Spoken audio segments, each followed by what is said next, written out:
on the Bolt by pressing the power button. Use the switch to turn on and off the headlight. Attached is a manual bell to warn other riders.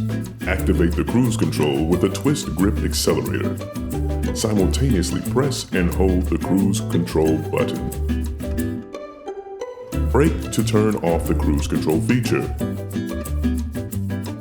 The charging port is located in the center battery compartment. Make sure to close the rubber seal to protect the charging port from the elements.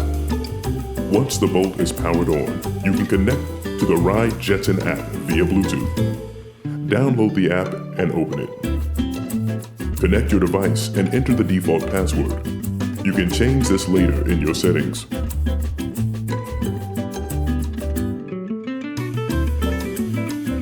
Walk mode helps the rider easily push the Bolt while walking.